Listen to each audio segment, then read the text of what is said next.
2022 to order. This meeting is convened by electronic means. As such, council members may participate in person or by electronic means. For council member participating electronically, please ensure your video is turned on for the purposes of confirming quorum. Council members are reminded that in accordance with section 14.13 of the procedure bylaw, members must enable their video to confirm quorum. If members attending by electronic means lose connection during any portion of the hearing, we'll recess the meeting because this is a public hearing until the connection is restored. Members of the public can view the proceedings via live stream and YouTube link, which are on our Twitter at VanCityClerk. Of course, as always, we acknowledge that we are on traditional unceded territories of the Musqueam, Squamish, and Tsleil-Waututh people, and we thank them for having care for this land and look forward to working with them in partnership as we continue to build this great city together. I also want to take a moment to recognize our awesome staff who are here at the city. Thanks for everything you do. Can we have the roll call, please, Clerk? Yes, Mayor Stewart in the chair. Councillor Carr. Here. And Councillor DiGenova has a leave of absence until 8 p.m. tonight. Councillor Fry. Present. Councillor Swanson. Here. Councillor Hardwick. Present. Councillor Weep. Present. Councillor Boyle. Present. Councillor Dominato. Present. Councillor Blythe. Present. Councillor Kirby Young. The hearing has quorum, Mayor Stewart. Thanks very much. Just some procedural matters before we proceed. As a part of our ongoing COVID-19 health and safety precautions, staff who are presenting or responding to questions will be in attendance virtually. Hybrid options continue to be available for council and the public with restrictions. Public may participate by speaking over the phone, submitting written comments to council, or speaking in person. The maximum allowable capacity for public in-person participation permitted in the council chamber is 20. As such, virtual participation is highly encouraged. Speakers will have 5 minutes to make their comments and should limit their comments to the merits of the report being considered.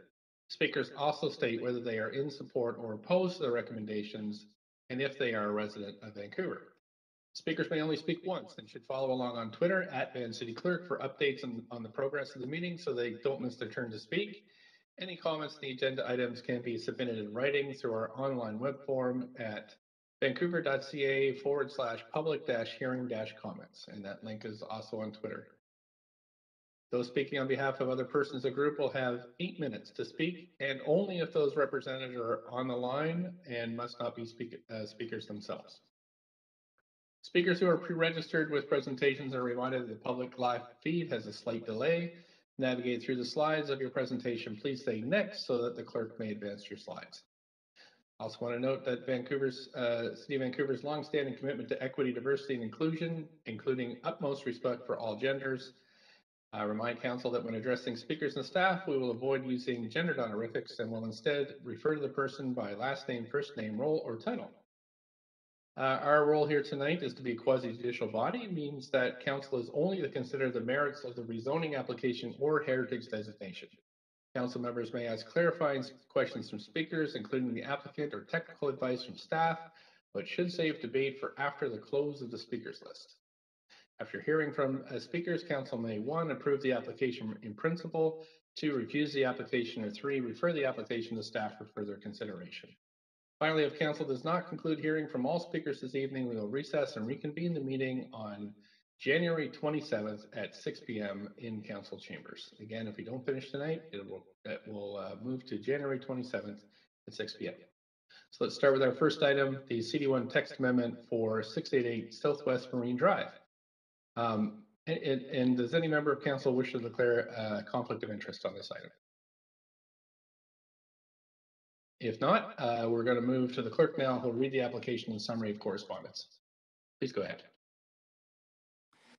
This is an application by Chard Development Limited to amend the zoning and development bylaw for CD1 66 at 622 to 688 Southwest Marine Drive to permit mixed-use development with 2 buildings at 28 and 32 stories, with commercial space on the ground floor, private childcare space, and 573 secured market rental units, with 20% of the residential floor area secured as below market rental units. A height of 96.2 meters or 316 feet with additional height for rooftop amenity and floor space ratio of 6.84 are proposed.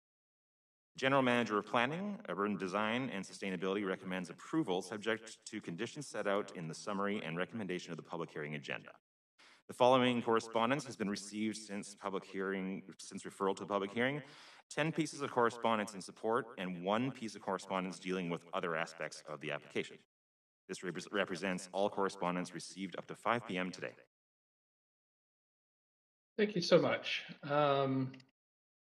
So any speakers for this item who wish to speak to council, please call toll-free 1-833-353-8610, followed by code 55691 hashtag or pound before the close of the speakers list. That number is available on the live stream, and I'll mention it many times this evening, so don't worry if you haven't written it down. You can always go to Twitter. And we have Joseph Tohill from the Rezoning Center to go through the application. We do have speakers, council, so we should just go through the application. Please go ahead, staff. Good evening, Mayor and Council. My name is Joseph Tohill, and I'm the rezoning planner for this application on Southwest Marine Drive, which is being considered under the Marpole Plan and the Ashley Mar Issues Report. Before I go further, I just want to double check that you can hear me okay and that you can see the slides. Yes, on both counts. Please go ahead. Perfect. The site is located on a triangular shaped lot bound by Southwest Marine Drive, Ash Street, and West 70th Avenue. Currently zoned CD1, the property consists of 1- and 2-story commercial buildings. Can I just stop you there, staff? Is that I am looking at the public screen and it does look a little wonky. Just wondering if clerks can take a look at that. Might just be me, but I don't think so. Mayor Stewart, it is the clerk here, and yes, it's got a layering. It takes the screen a few minutes to warm up. Sorry about that. Okay, no problem. I think we're ready to go. Please continue with the presentation. Perfect. Currently zoned CD1, the property consists of 1- and 2-story commercial buildings. There are no residential tenants on site. Properties across 70th Avenue are built with low-density residential, envisioned for 6-story apartments with choice of use at grade under the Marpole Community Plan. Across Ash Street is the Ashley Mar Housing Co-op, which Council recently approved for rezoning to enable additional social housing and market rental up to 31 stories. The surrounding area is also home to a number of other existing social, co-op housing, and seniors housing sites. The site is located within the Marpole neighborhood, 1 block from the Marine Drive Canada Line station and bus loop. The surrounding area has undergone significant changes in the last 10 years as it transitions to a high-density, mixed-use, transit-oriented community hub under the Cambie Corridor Plan. A number of amenities are located nearby, including childcare facilities, Ash Park, and Marpole Oak Ridge Family Place, with a range of shopping and services available at the transit hub. The site is within the Marpole Community Plan, which guides change in Marpole over the next 30 years.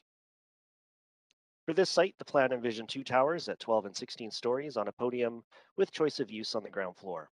A target of 20% of residential units are to be social housing with modest increases in height and density to assist with project viability. A mid-size urban plaza is also envisioned for the southeast corner of the site.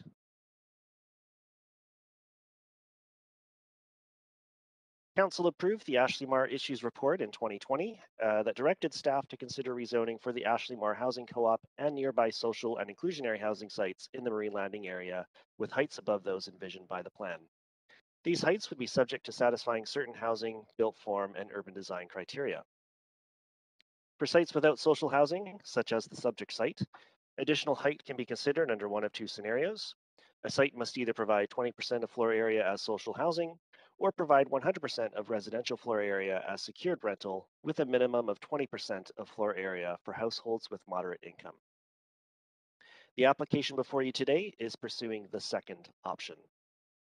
The current application is also guided by built form and public realm directions based on Council's approval this past December of the Marine Landing Policy Update. Some of the guidelines included ensuring no new net shadowing on Ash Park and maintaining Marine Gateway as the highest point for building heights in the area.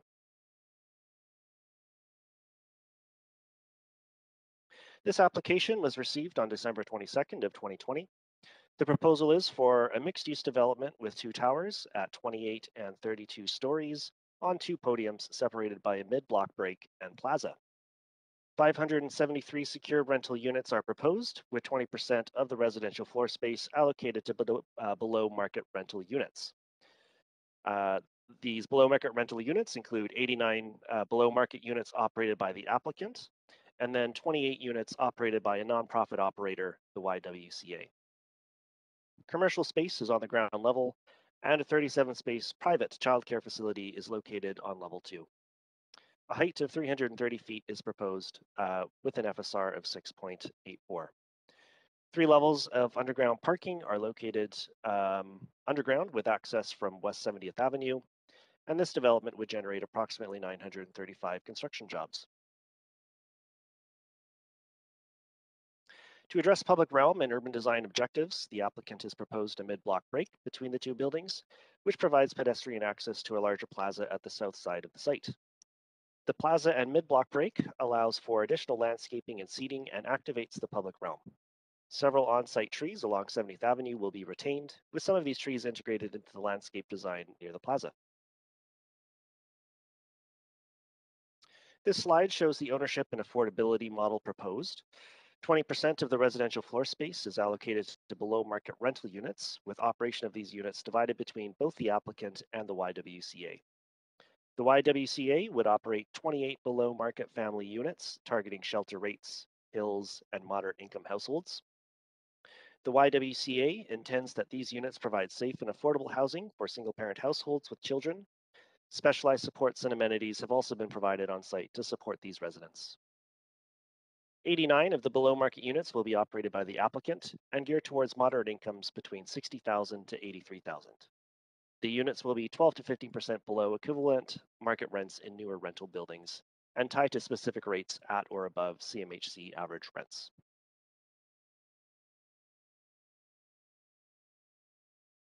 This table compares the average below market rent and household income served for the applicant operated below market units versus ownership options and market rents in newer buildings.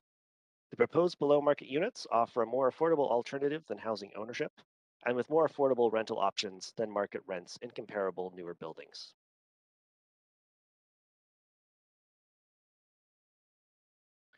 During the virtual open house, staff received a total of 24 pieces of feedback. Support was expressed for the height, density, and fit, the additional affordable housing stock, and for the range of building amenities. Key concerns were for height, density, and fit, traffic and safety concerns, parking, and the public realm. In response, the density, height, and built form align with the objectives in the issues report and the Marine Landing Policy Update. Rezoning conditions reduce the perceived height of the towers and enhance the public realm.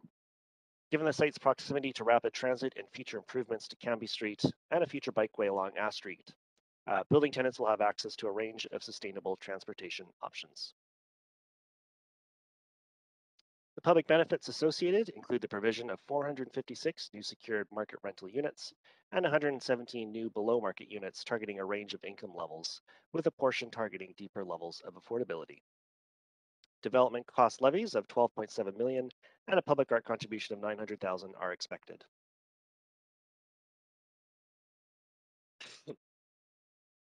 In summary, this proposal meets the intent of the Ashley Mar Issues Report and the housing goals in the Marpole Community Plan.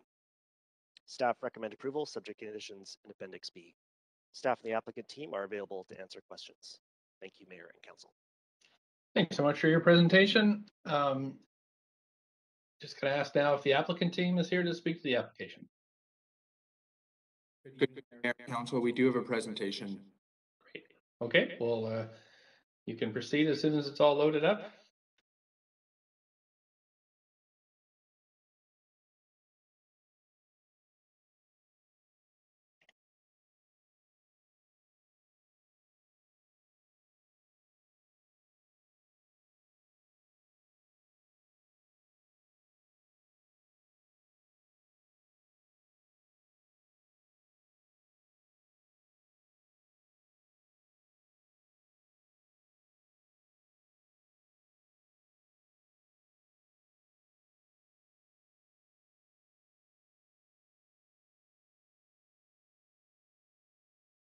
Hi, this is the clerk here in the chamber.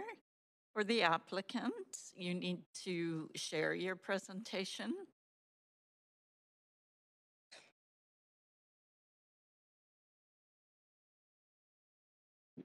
To Mayor and Council, I will proceed without sharing a presentation. I'll speak to our notes. If that's okay with you, Mr. Mayor. Yeah, please go ahead. So thank you very much for considering our proposal this evening on Byron Chart Development. So firstly, I'd like to thank staff for working so closely with our team over these past few years and collaboration and approach for designing this exciting project. I do also want to thank the community, both the residents and the business community, for their active participation in the process. The feedback received through active community engagement has been extremely valuable, as it has allowed us to refine and we believe improve our proposal. Speaker, before you go on, you are fading in and out a little bit. Perhaps if you just stay centered on your microphone, that will help. Will do. My apologies. No problem. Finally, I wish to thank and highlight our partners to the YWCA of Metro Vancouver for their enthusiastic participation and support of this project. Chart began working with the YWCA in 2017. Today, the relationship has resulted in the creation of May Brown Place in the city of North Vancouver. The May Brown Place has the opportunity for safe, supportive housing with unlimited access to all community amenities at deeply affordable rates. If approved, this development will do the same for 28 single moms and their children. The YWCA will first offer these homes to individuals from the existing Marcool community. One reason I'm so passionate about this project and the work of the YWCA is the impact that these homes have on the lives of the residents. I believe you YWCA residents joining us this evening to speak directly to their experience. I've had the privilege of speaking with some of these residents in the past is honestly one of the biggest highlights of my career. Knowing that the work we're doing is truly making a meaningful difference is really what makes this partnership worthwhile. Through this proposal, we are excited to continue our commitment to a diversity of housing. In addition to the 28 deeply affordable homes that will be offered through our partnership with the YWCA, this development will also increase the supply of purpose-built rental housing within the Marcool neighborhood by a full 12%. This will be accomplished throughout the displacement of a single resident. 35% of all homes will be family-oriented 2- and 3-bedroom suites. With the inclusion of a 7,000 square foot daycare and a publicly accessible central plaza that includes a children's splash pad, outdoor ping pong tables, and plenty of seating, this will be a truly welcoming and inclusive, family-friendly, transit-oriented community. I'm excited by the opportunity to bring this vision to life. At this point, I would like to say thank you again for your consideration for this rezoning application and to pass it over to Brenda Ulmer of the YWCA to provide a bit more detail on the supportive housing aspect of this proposal. Thank you, Byron, and hello, Mayor and Council. I'm so pleased to be here. I'm the Vice President of Fund Development at the YWCA and part of our housing team. So we have been working with Byron, and as a family business with similar values to us, we've really been successful together. We find our partnership has been very unique, and we'd like to see it replicated, which is why we're thrilled to be here today. They've shown a real interest in understanding the challenges of providing deeply affordable housing and working with us to deliver high quality housing in an ethical manner. We all know the National Housing Strategy has identified women and children as a group that is disproportionately impacted by housing need. I see it at work every day. We currently have 1,800 single mothers and children on our wait list for housing. That's an active wait list. So it really reflects the scarcity of real housing options for single moms. And they need that housing to take care of their children. They're trying to manage part-time jobs on low wages and trying to finish their education to build a meaningful career, to provide a better future for their children. Finding suitable, affordable housing for this population is an ordeal in our region. We've all heard about that. We'll hear firsthand. We want to operate housing that provides stability for families. We don't want children to be moving 6 times while they're in elementary school. That doesn't build a good future for them or for the community. And we know that they need the supports with their families to move ahead. Building community is one of the pillars of our housing. Each amenity room is staffed on a part-time basis. There's always a pot of coffee on. We encourage women to pop in. We encourage them to talk to each other. We have free donations of clothes. There's a computer to use. And this is where they can talk to each other, share stories, and normalize their experiences and support each other. We often hear one mom hears another mom received a bursary. She's gone to BCIT. How do I do that? I want to build a better future. I want my children to be proud of me. That's what we hear all the time. That's what I do. That's why I do what I do. We know that having a roof over your head is the first step, but to really move on, they need the support. So the community development staff we have are an essential part of all of our housing services. We also have other programs that connect the women to a bursary program, an employment navigator, Christmas hampers, backpacks for school with full of supplies. This housing that Byron is proposing here is a great building as there's so many different rent levels. It's in a great location. So we're hoping our tenants will stay in the building once they can afford market rent, have great jobs, and they can keep there with their community. Their children can stay in the same neighborhood.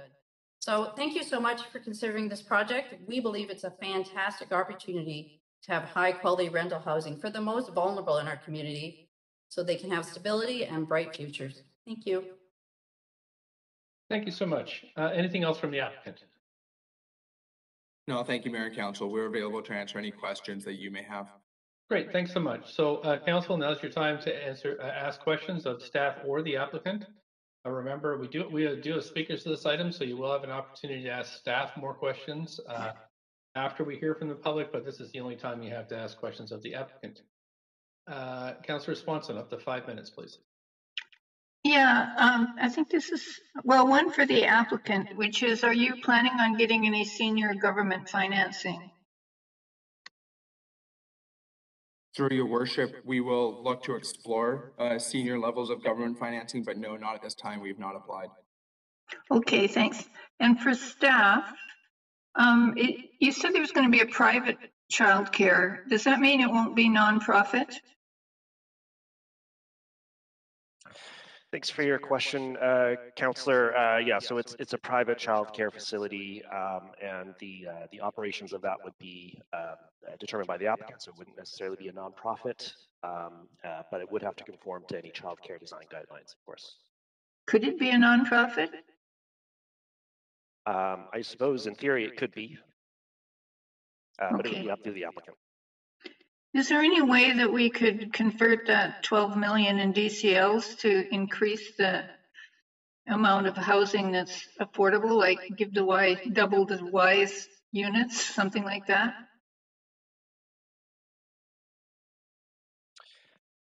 So the DCLs that are collected for this application are set by by bylaw. So those have to be allocated to certain things that are outlined in the bylaw, certain types of infrastructure investments. So it wouldn't be possible to allocate those back into this project for that purpose. One of them is affordable housing, though, right?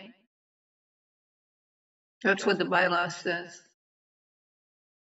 Right, but it would be a different process for allocating that through the capital planning process.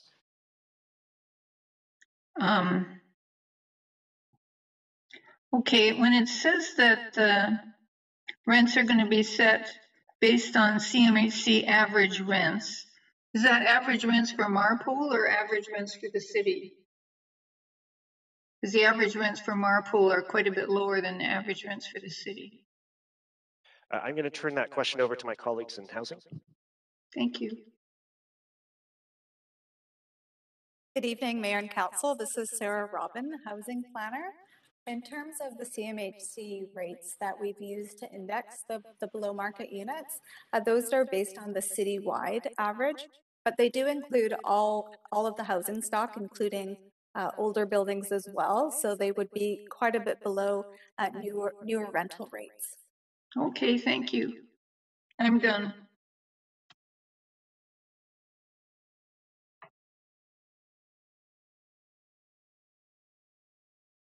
Mayor, you might be on mute there. Here I'm saying the councillor's on mute and it's me. Sorry, sorry, Councillor Bly. It's up to you. Over to you, 5 minutes. Okay, great. Thanks very much. Actually, I just have a couple of quick follow-up questions to the applicant. there's a recommendation, a suggestion, I'm looking for the exact wording in appendix B of the report, where staff are recommending that there are additional family units or 3-bedroom units increased from the 1% that's included in the application. Wondered if you had any initial comments on that and if your plan is to increase the 3-bedroom units. Through your worship, we're going to continue to explore our design development and address the city comments and the staff as we go through the development process. Okay, great. I do appreciate that. I think that's pretty, important. Just 1% is obviously quite low, but I appreciate there'll be effort there. And I just have one quick follow-up, and that's related to the mid-block Muse or the lower plaza. And I'm just curious, seems to have a lot of benefits related to this development. I'm wondering if this is if you as the applicant incurred more cost in designing the building this way, or just if you have any more context that you can offer council when considering this design feature. Through your worship, I completely agree with you. I think this is a significant benefit to the community.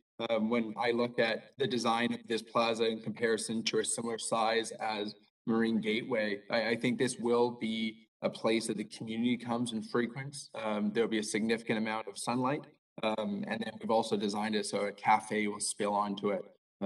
Ultimately, my goal is that for all the cyclists in the community, that this will be their destination to go and have that cup of coffee and on a sunny summer day.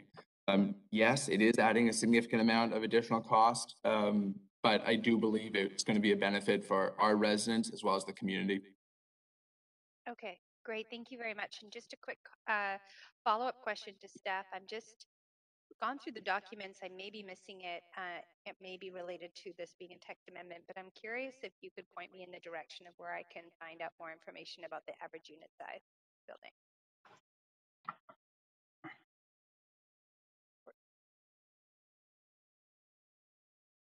Thanks for your question, Councillor. We can provide those numbers for you shortly. The unit sizes are outlined in the application documents themselves, but we can follow up with additional details on the average unit sizes if you like. Okay, that would be great. And apologies if it's there. I just look where we normally have it and I can't seem to find it. So would appreciate any guidance there. Thank you. Sure. Thank you. Councillor Hardwick, up to 5, please. Thank you for staff. The Marple Community Plan shows towers of 12 and 16 stories, correct? Yes, that is correct. How do we go from 12 and 16 to 28 and 32? Yeah, thanks for your question, Councillor. So basically, staff reviewed this application through the lens of the Ashley Marr Issues Report, which was in response to, of course, the Ashley Marr proposal. Through that, council direction was to have a look at other social inclusionary housing sites for additional heights above the plan, and that's in order to recognize that additional height and density would make them more viable. And that's how we arrived at an application with the heights proposed. So Ashley Marr is being used as a precedent to establish precedent to justify this height increase. Ashley Marr was the site that initially precipitated the staff review of the social inclusionary housing sites. Okay. So how much effort and how many years and how many volunteer hours of residents was put into that Marple plan? Certainly there was a significant consultation carried out for the Marple plan. I don't have the specific hours or numbers in front of me right now, but it was a multi-year effort. Significant. So was that, so it was just acceptable to move ahead with this based on this policy rather than re-engaging with the community about this? Yeah, so the engagement was undertaken 7 or 8 years ago now from when the Marple plan was approved by council. And we did conduct additional engagement through the Marine Landing Policy Updates, which proceeded to council in December last year. And there was a significant public consultation piece to that as well, which informed the review of this site.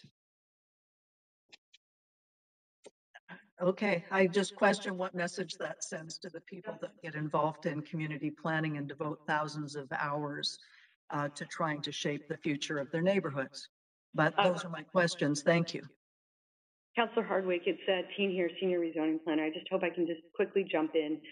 There was a lot of work undertaken with the Marpole Community Plan, and it was later discovered through staff identification that there was an opportunity to maximize the housing delivery here, especially being close to transit. So what we did was we undertook an analysis of different sites in the Ashley Mar area, identifying opportunities to really increase social housing and affordable housing.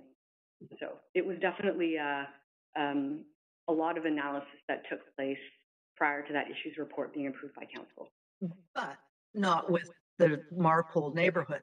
This was done by staff, not in consultation, and not part of the overarching process that took multiple years. It was a separate process that came after the Marpole Community Plan, correct? My point. Thank you. Councillor Boyle, up to 5 minutes for questions, please. Thanks.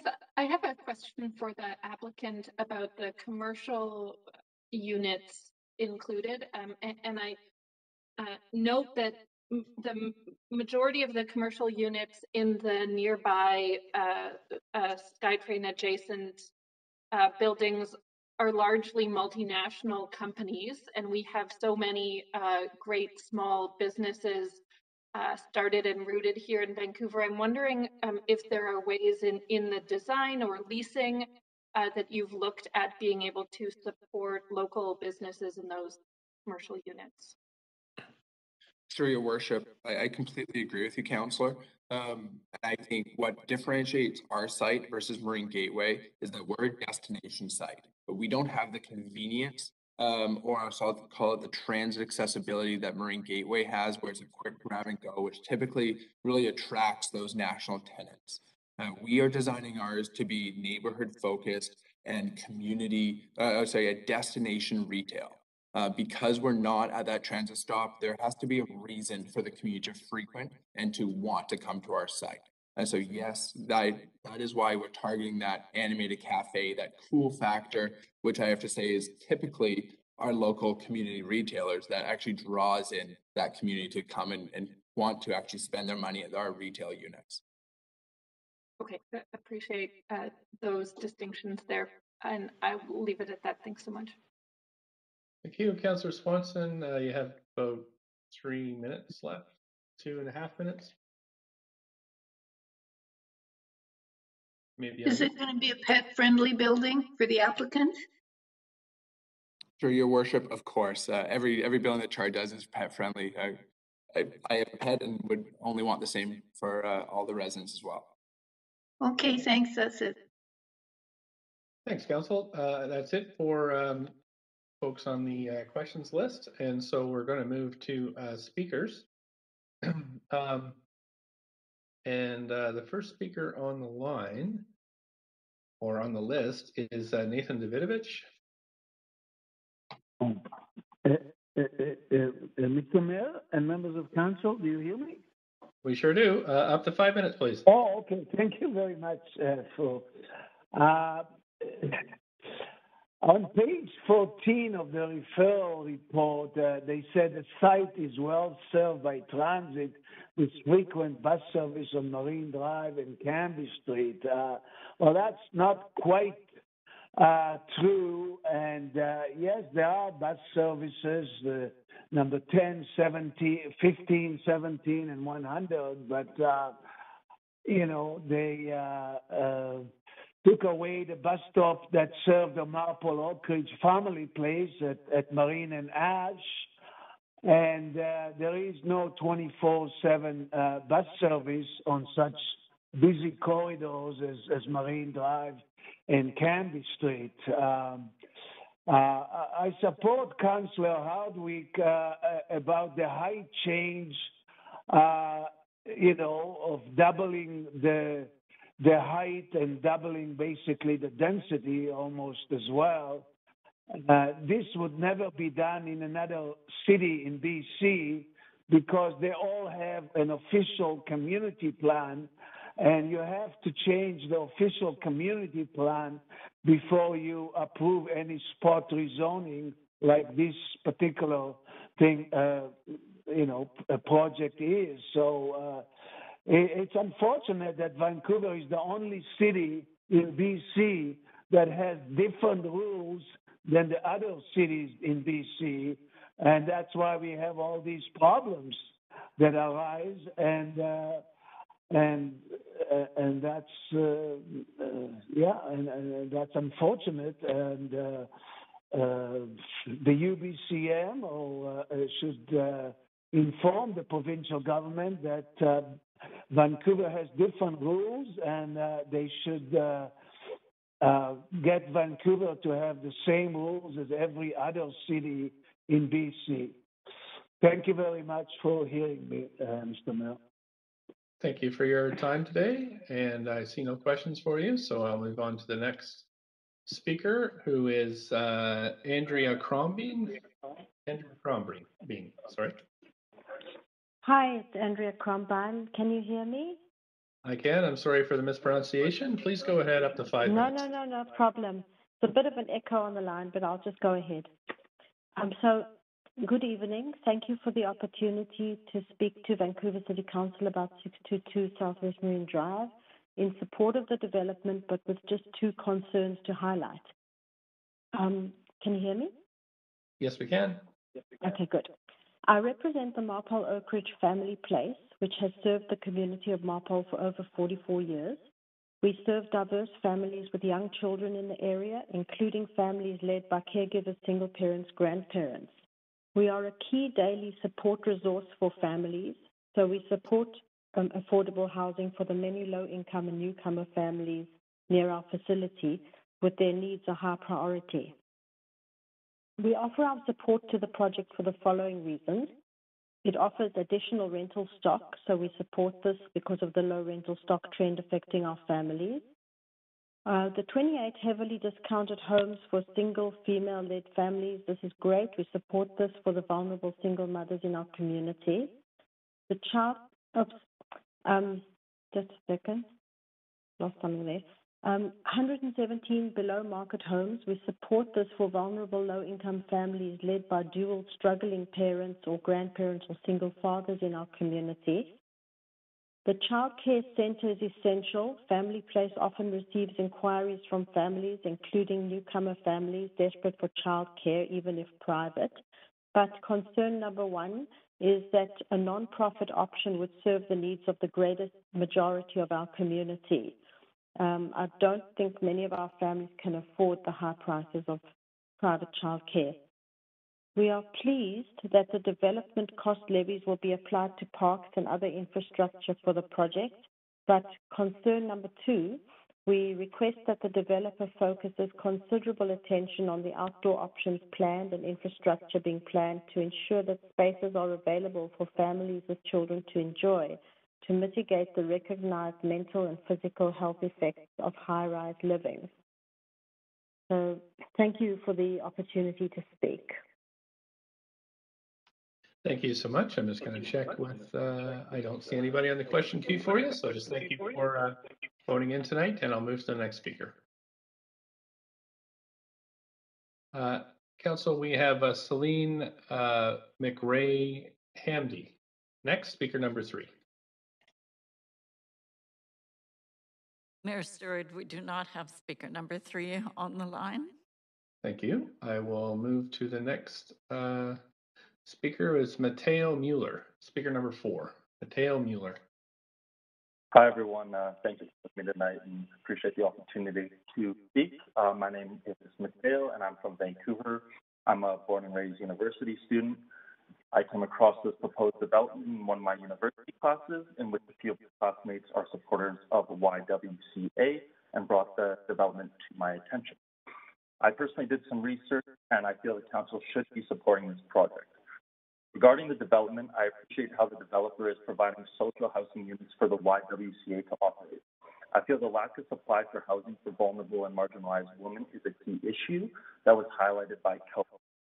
The pandemic has caused a global surge in partner and domestic violence, and this development will provide much-needed housing supply to essential organizations.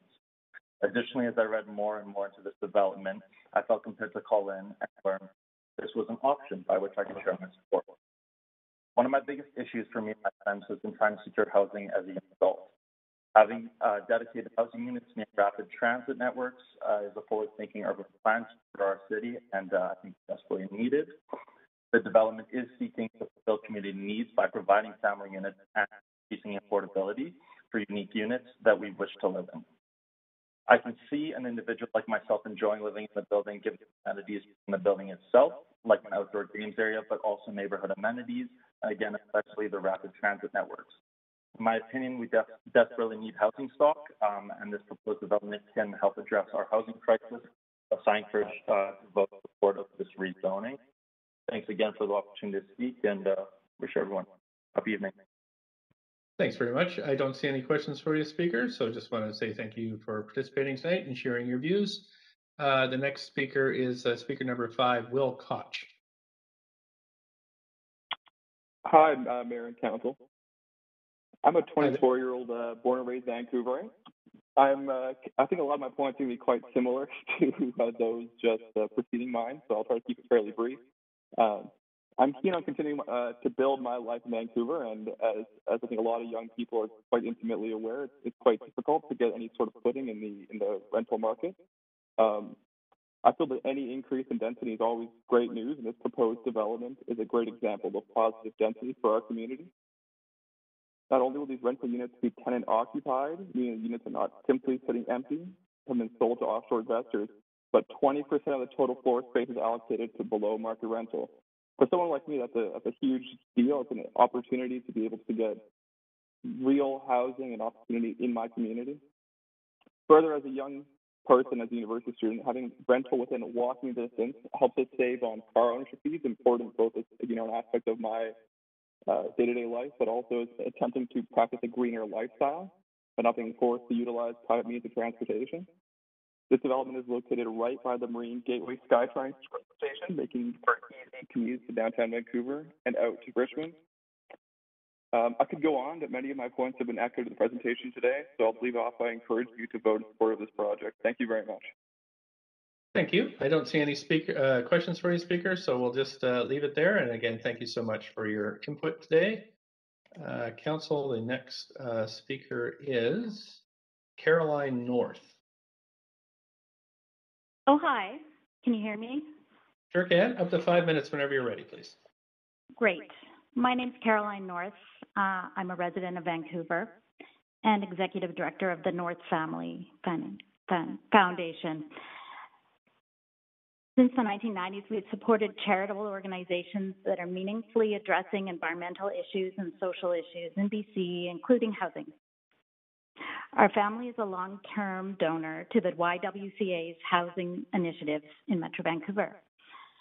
I would like to speak in support of the development at 622 Southwest Marine Drive, in particular with respect to the YWCA housing component. Partnership between YWCA and Chard Development is an important one, as they are working together to provide 28 units to support single mothers and their children. As we all know, women and children are a population group that has been identified as a key population from the National Housing Strategy. The constraints that single mothers face are quite complex and often exacerbated by poverty. Housing is a critical pillar for providing children with stability in all areas of their development. If we want to change the future of our communities and break the cycle of poverty, it's important to make sure children get to live in a stable and supportive environment. This particular development has several key features that can have a positive impact on the neighborhood. Firstly, there's 35% of the proposed new homes will be family-oriented, filling a serious housing gap in Vancouver, and 28 units will provide affordable homes for women and children. From an environmental livability standpoint, the project prioritizes tree retention, particularly around the new plaza. It is also located close to a significant transit and services hub at the Cambie Marine Gateway. We support YWCA housing projects because they're developed and managed with skill and care. They create homes with unparalleled support so that families can thrive. I trust the YWCA will do a fantastic job operating the proposed 28 units and serving women and children who need safe, affordable housing. These homes will surely help women stabilize their lives and provide better opportunities for their children within a supportive community. Thank you. Thank you for your time this evening. I don't see any questions for you tonight, so we'll just thank you and move on to the next speaker. Council, the next speaker is a new one for me. We have two speakers that describe themselves as YWCA Resident A and YW Resident B. I have discussed with the clerks, and this is allowed. But what I have to do is remind you that these two folks will be speaking anonymously, and that you should you should know this as you're hearing their testimony. So I'll go with speaker number 7, YWCA Resident A. Good evening, Mayor and Council. Can you hear me? Sure can. Thanks for coming, and up to 5 minutes, please. Great. Thank you so much for receiving me this evening. I'm a resident in the YWCA housing community, which was built in partnership with Chard Development, and I'm speaking with you tonight to offer my strong support for the proposed development at Southwest Marine Drive. I'm not giving you my name this evening out of safety concerns for myself and my children. As a survivor of physical and sexual assault and someone who suffers from PTSD, protecting the safety of my family is very important, and it's also something that I'm currently able to do because of the housing I have. Several years ago, when I was pregnant with my second child, I was in a dangerous situation, and at the time I didn't have the resources to flee the violence that was threatening me and my unborn child. Pregnancy is particularly a vulnerable time for women when it comes to domestic abuse. My own mother faced violence as she carried me in her womb, and decades later I found myself in a similar situation. There's often talk about how society lacks the social safety nets needed to keep vulnerable populations safe. And indeed, there was no foreseeable way for me to get us out of the danger we faced. Thankfully for me and my children, the YWCA was able to catch us when we were slipping through society's cracks and provide us with emergency shelter in one of their transition homes. I was later able to find permanent housing with them, and the partnership with the YWCA and Chard on the North Shore has been a wonderful opportunity for us. When I went into the transition home, of course, I was thankful to be able to have safety for us as my number one concern, but it also meant leaving the community where my daughter had been going to school and where all our support systems were. On my own, I would never have been able to return to the community where we have our roots and support systems. And I've had to, in the past, secure housing on my own, and it meant living down the hall from regular violence, living with bug infestations, and being afraid each night with my newborn baby in my arms about what would come breaking through the thin plywood door in the middle of the night. In striking contrast, the gorgeous 3-bedroom, 2-bath apartment I currently have, thanks to the YWCA and Chard, is high-quality housing, which provides my children and I not just the safety and security we need to foster our healing, but also the beautiful building and the great privilege it is to live here has returned to us much of the dignity which we lost during our difficult seasons. Even years later, my PTSD remains a struggle, and when your nervous system is constantly in survival mode, even the simplest task can be impossible. One of the many benefits about YWC housing is the chance to be in community with other mothers and children, and also to have access to resources through the support staff. I do not know where my children and I would be if we had not been able to secure this housing. Safe housing is the strong foundation upon which everything our family is trying to rebuild. Not only did this housing help us when we needed it most, but it is uplifting us and offering my children a brighter future than I could offer them on my own. And the fact that I have access to amenities like a gym are so valuable for the repair and maintenance of my mental health, which in turn helps me be the mom my kids need me to be. It's such a blessing to have housing through Chard and YWCA, and it's no exaggeration to say that it saved our lives. Somewhere tonight and every night, there is a mother and her children who are praying for the miracle of safe and affordable housing. This proposed development will answer their prayers, and I urge you to please support it. Thank you very much. Thank you for sharing your story this evening. You do have questions from Councillor Boyle. Councillor Boyle, up to 5 minutes. Thank you so much. And I know we're just supposed to ask questions, but I just really wanted to say thank you for sharing such a really moving and powerful story. Thank you, Councillor Boyle. There are no other councillors with questions, speakers, so thanks again for coming in and adding to this debate in a very significant way. Council, the next speaker will be YWCA Speaker 2.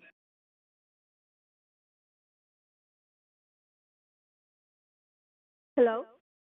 Hi there. You have up to 5 minutes. Hi. Whenever you want to go, please go ahead. Thank you very much. My name is Gemma Martinez, or as in Spanish, Gemma, because it goes with the G. And I have a 8-year-old son. We have gone long away in all these years.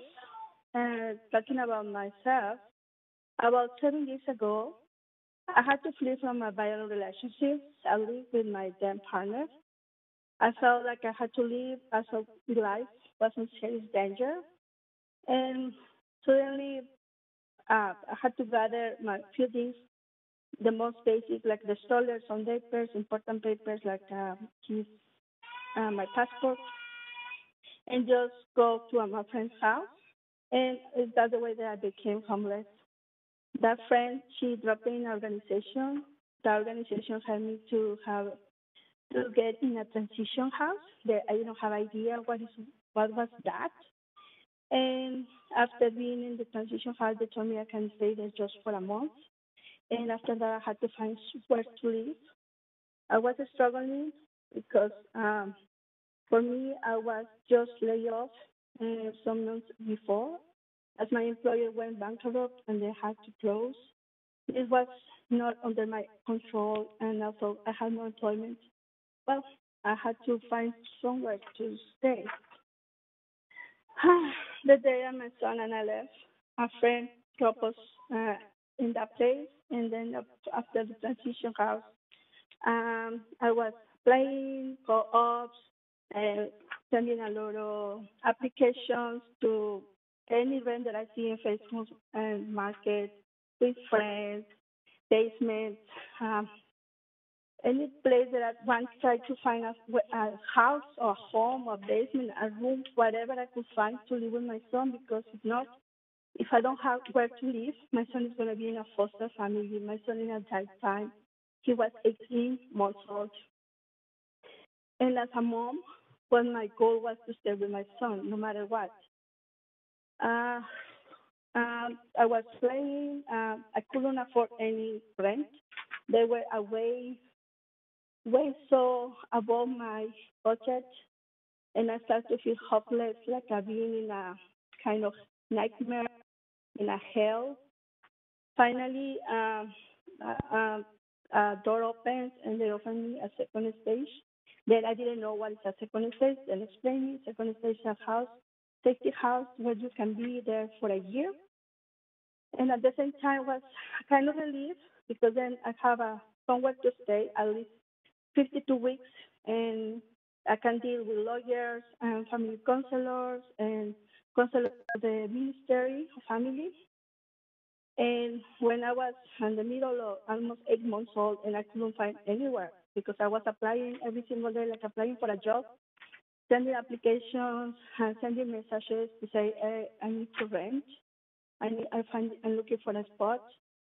But as again I said, my budget was so limited. And the family counselor from the ministry told me about the YWCA. She explained what is the YWCA and what they are for. And then she helped me to fill out the form. So lucky, like I win in a lotto max, I got approved for a unit. And I'm not afraid to say I'm very happy tenant from the YWCA, and the name is House with Care. We could move on April 2017. Since there, we're having a happy life. My son is growing into the community. He's going to school here. He's in the aftercare school. He has lots of friends. In the building, we have a lot of friends, neighbors that become family, and we have a lot of support as a single mom. We had food. They help us with hampers, with backpacks, with everything that we need in case we are struggling. When I got the safety of being in a house, my brain could settle down, and I finished college. And right now I have a full-time job that gave me the money or the income that I need to be in charge of all my bills. And I would like really, really ask you that you have the power to work with this project. You have a lot of women that are there outside struggling to have a house where to live. Because it's so hard when you are one day to another with a house, a home, and with your children in there. It's a nightmare, a hell, not having where to live. And I know that if the YWCA, they have a house, they are going to be happy there. They're going to be the safety to have part of the community. Thank you. Thank you so much for sharing your story with us this evening. Where I know I can speak for council that we're all glad that your life is on a safe and prosperous path. So thanks again for calling in this evening. There are no questions for you from councilors, so we will move on to the next speaker. But again, thank you so much for your participation this evening, and good luck to you. Thank you. Thank you. Council, I'm just checking here, but I do think that is all in terms of speakers. So yes, so now I'm going to call for the first time any speakers who'd like to speak to this item 1-833-353-8610, code 55691#. And clerk's going to check with you if there's anybody on the line in the chambers to speak to this item. No. Okay, great, thanks. I'm going to call a second time, 1-833-353-8610. 55691# is the code. And again, I'm just going to check with the clerks. Again, no. Okay, great. So I'm going to call the third time, same number, same code. Council, it is 7 o'clock on the dot. So I'm going to come back at 7:05, check the list, and then move to debate and decision. We'll see you in 5 minutes.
Testing, testing, hello.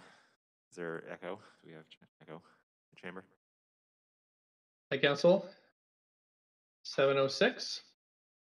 Gonna check to make sure we have quorum.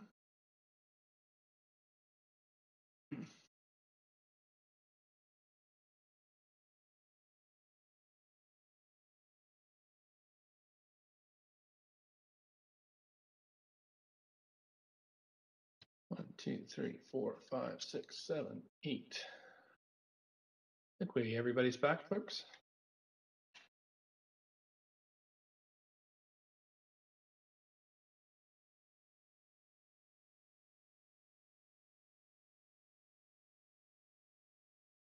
Mayor Stewart, it is the clerk here. Just before you go back, Yep. We're having a little bit of an issue with our TELUS line. Could you just give us another moment, please?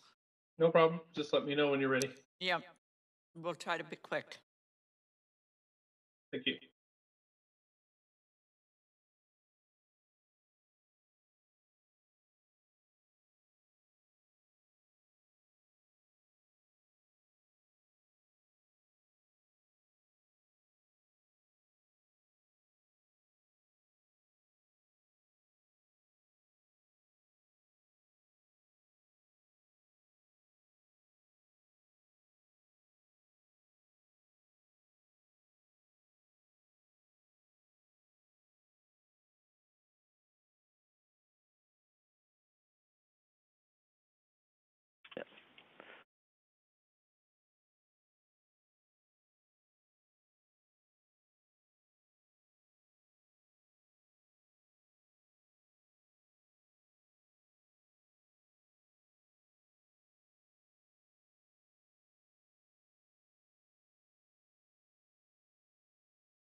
Mayor Stewart, it's the clerk here again. We are having an issue with the TELUS line and we need to hang up and call again. Okay. We'll put up a sign that we're just having a few We're done on this item in terms of phoning in, so we could probably proceed to debate and decision while you're trying to fix it. I think, just let me check that, but I think we have to do the phone when the meeting's not live. Okay.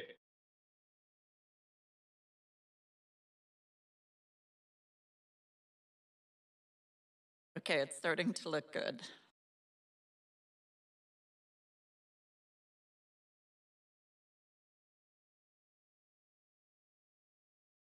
Sorry for that interruption.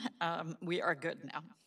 Okay, great. Thanks so much. Right, so we'll just check. Are there any other speakers on the line, clerks? Or in the chambers?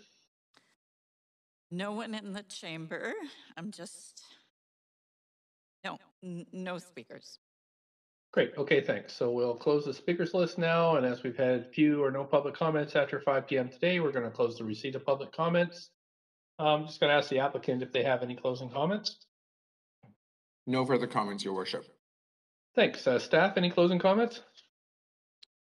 Thanks, Mayor. We do have some closing comments. I'm just going to turn it over to Teen Fan, Senior Rezoning Planner. Okay, thank you.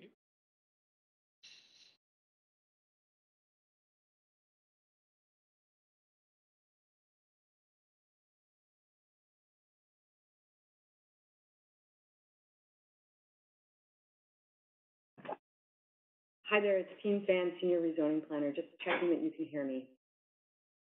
Sure can. Please go ahead. Thank you. Yeah, we wanted to just address two questions that were posed to staff just a little earlier. The first one is just around clarification around the consultation. Council adopted the Ashley Marr Issues Report in 2020, and that directed staff to engage in additional planning work. And from this point, we undertook a comprehensive area analysis of the marine landing area. And this resulted in the Marine Landing Update Policy, which was adopted by Council just this past December in 2021. And that did include a community engagement portion.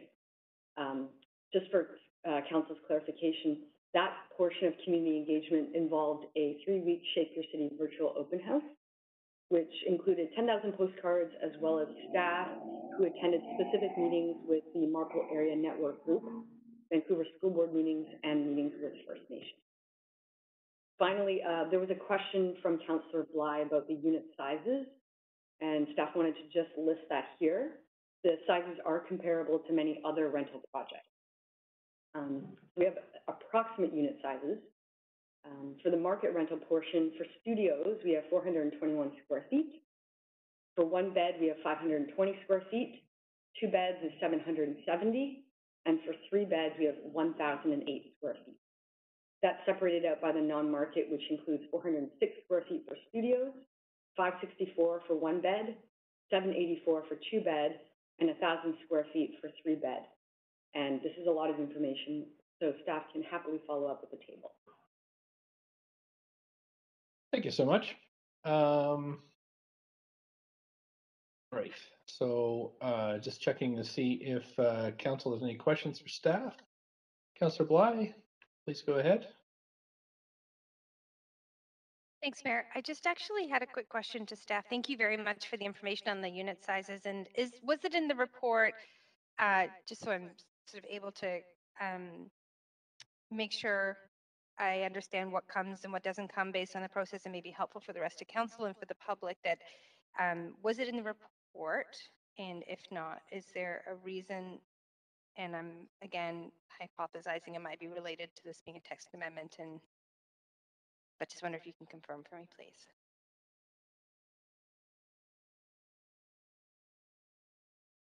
Thanks for your question, Councillor. Yeah, to clarify, the unit size, the average unit size breakdown wasn't provided in the report, but it's certainly something that we can look at including in future reports if it's of help for Council. The unit sizes, I would say, were included on the application documents, but noted it wasn't in the report. Okay, great. Thank you very much. I don't see anyone else on the queue. Mayor, I'm happy to move the recommendation. I'll second it, Councillor DeGenova. Do you have a point of privilege? I did. I just wanted to let you know that I had been listening. I just joined the meeting now, but I've listened to the entire proceedings because I know I have to confirm that to vote, Mayor. Yeah, great, thanks. So we've had it moved by Councillor Bly, seconded by Councillor DeGenova, and go then if there's any debate. I'm going to move us to the main queue. Sorry, so we're on the main queue now. Could you put yourself on the queue if you'd like to speak to this? Councillor Swanson, up to 5 minutes for debate and decision here. Yeah, I'm gonna vote for this.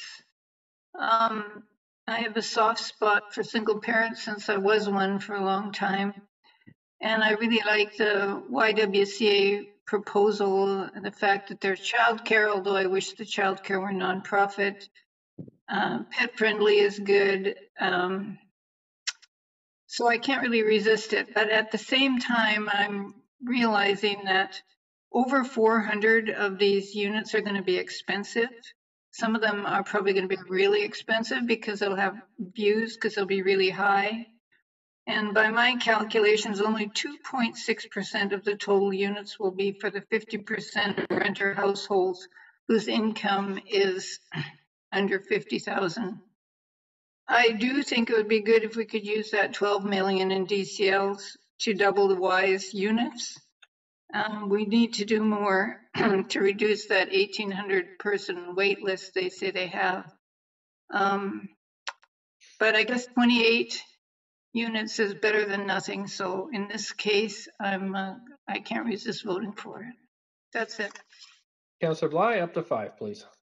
Thanks, Mayor. Yeah, I'll be very brief. I too am happy to support this application, and you know, things that stand out in addition actually to a number of things that Councillor Swanson just named was around the tree retention, and I think clearly this is the right location, being so closely located near a major transit station with a Canada Line, but particularly the Lower Plaza and how that connects 70th and Marine Drive. To me, that speaks to the goals that we have as council around livability, more access to sun, reduce pollution, traffic noise, things like that. These are all the benefits that come with that type of design. So just appreciating that the applicant made this a priority despite increasing costs to the overall development. And then in addition to that, acknowledging the one bedroom average size is around 564 square feet. We saw an application a couple of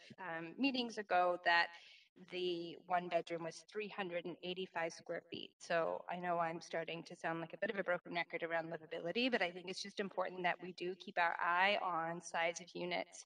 And to me, when I look at this application, I think that it's striking the right balance, of course, acknowledging as well the public benefits around the childcare, the stability that it provides, the amenities that our speaker spoke to. So with that, I just want to thank the speakers very much for their compelling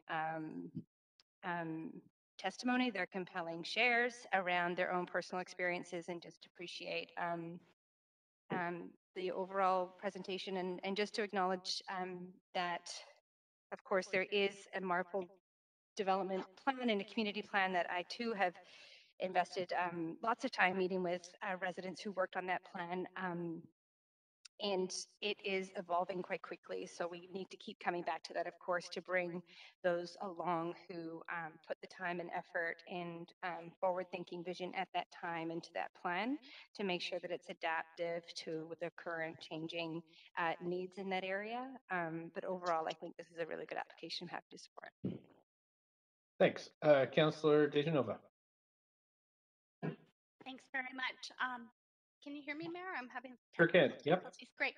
I'd like to speak in support of this and also thank the speakers who took the time to share their experiences tonight. I also want to thank our staff and the applicant. I know that projects like this can never be easy to move forward, and I know that there were many steps over many years, especially on this one, but I'm really excited that this is close to transit.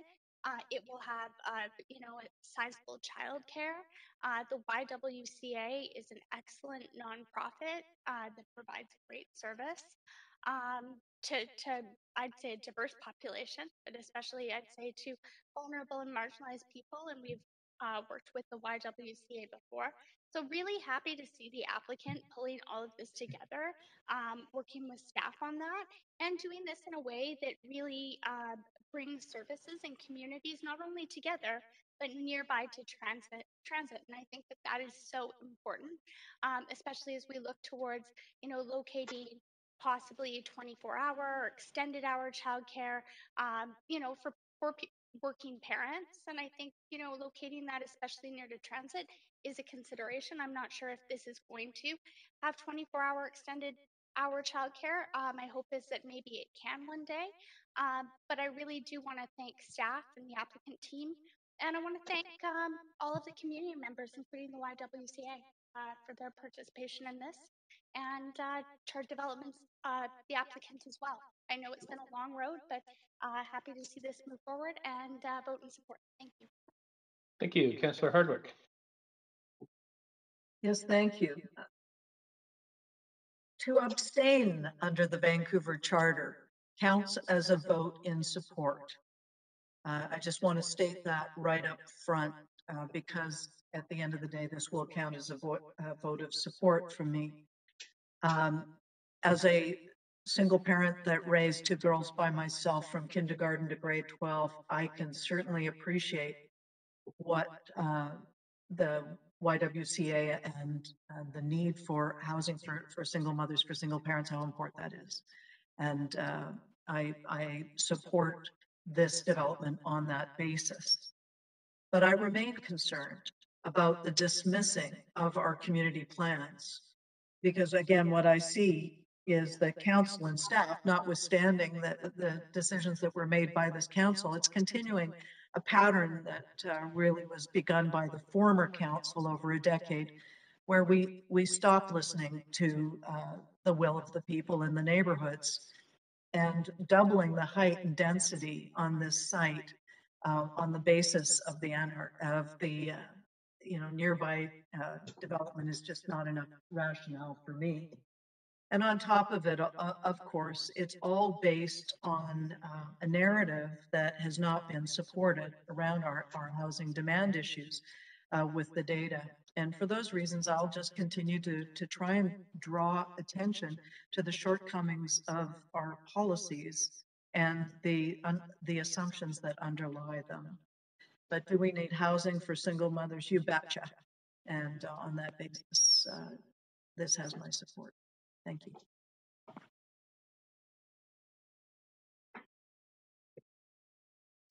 Sorry, I just had a little glitch here, Council. Councillor Wiebe, you're next. Yeah, I'll be voting in support. I think the DCLs are important to deliver the amenities that are much needed in that neighborhood. As someone who's been involved in those community plans, I recognize that changes will happen. However, there are amenities that have been promised that neighborhood that need to be delivered, and I'm happy to see that the Fraser River Trail was on there, expansion of William Mackey Park. There's a lot of great amenities that hopefully we can utilize these DCLs to deliver. I think the building did a great job with public realm and amenity space. I think this is a very livable building. I think there's some great amenities that are being delivered, and I think it's in the right location. So I appreciate the collaborative approach of how this was brought to council, and I will be fully supportive. Thanks. Thank you. That's it for debate. So we can move to a vote on this item.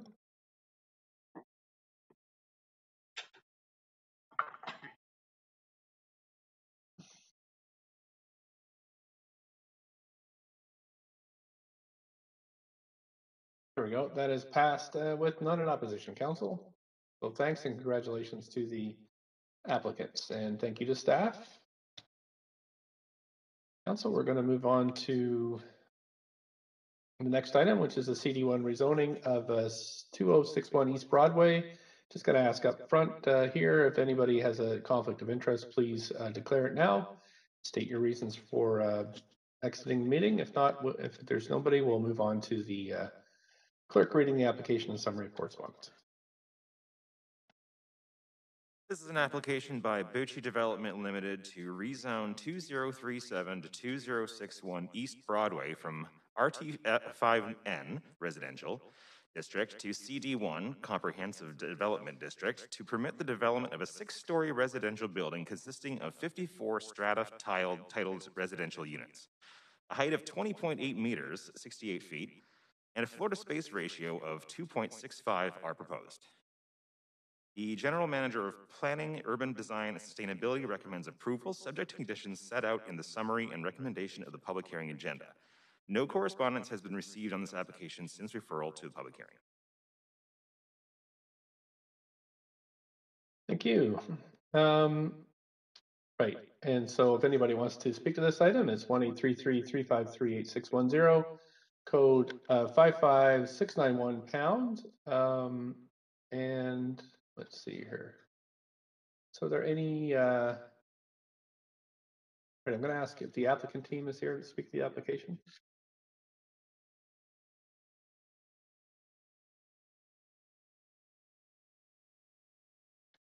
Yes, we are. Great, thanks. You're a little faint. If you could sit closer to your microphone, that would be great. Yes, we are. This is Troy Abramaitis with Bucci Developments, and we're here with the architect and consultant team. Great. Do you have a presentation, or you just want to answer questions? We're happy to answer questions. Okay, great. Thanks. So, Council, you now have an opportunity to ask questions to staff or the applicant team. This is your only chance to ask questions to the applicant, but you do have a chance later to ask questions of the staff. Councilor DeGenova?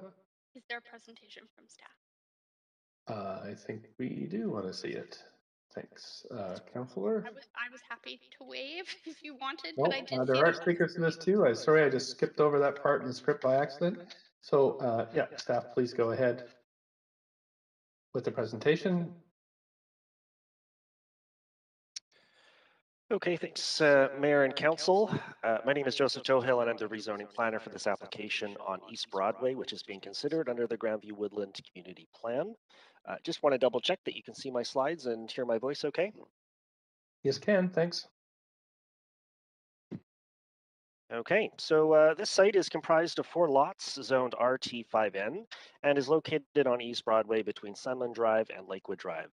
There are currently 4 single detached homes on the site that were built between 1931 and 1949 and not deemed to have heritage value.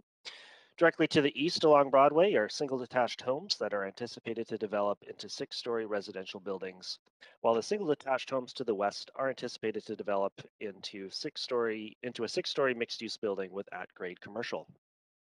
Across the lane to the north are single detached homes zoned RM8A, which allows for stacked townhouses or row houses. The homes currently on site are owner occupied, and therefore the tenant relocation and protection policy does not apply.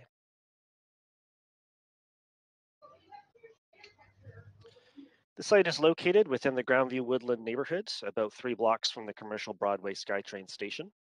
Laura Secord Elementary School is located 100 meters away to the southeast, and a number of amenities are located nearby, including childcare facilities, schools, parks, and Trout Lake Community Center.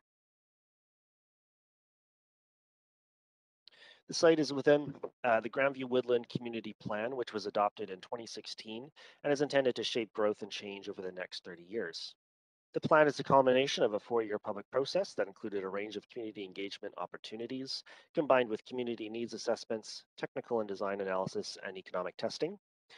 The plan aims to create new housing opportunities and enhance existing shopping areas while protecting the apartment stock and heritage buildings, improving public spaces, and addressing opportunities for equity and reconciliation. The site is located within the Broadway East multifamily sub-area of the plan, which is envisioned to evolve with new apartments and ground-oriented housing. Direction for the site is for a residential building up to 6 stories with a density up to 2.65 FSR. Upper stories are to be set back to reduce shadowing impacts on nearby properties.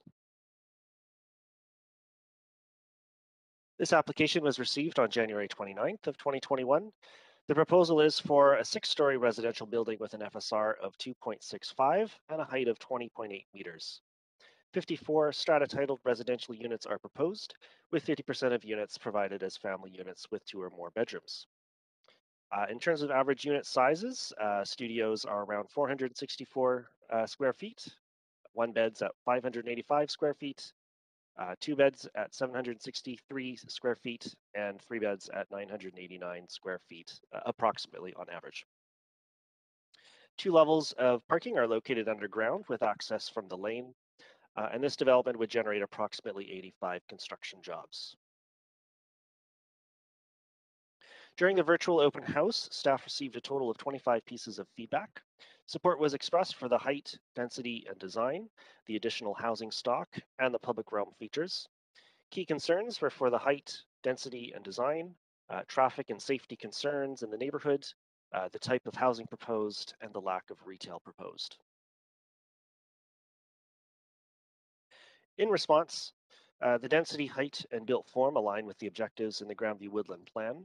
Rezoning conditions further enhance the design of the building and improve the outdoor amenity space.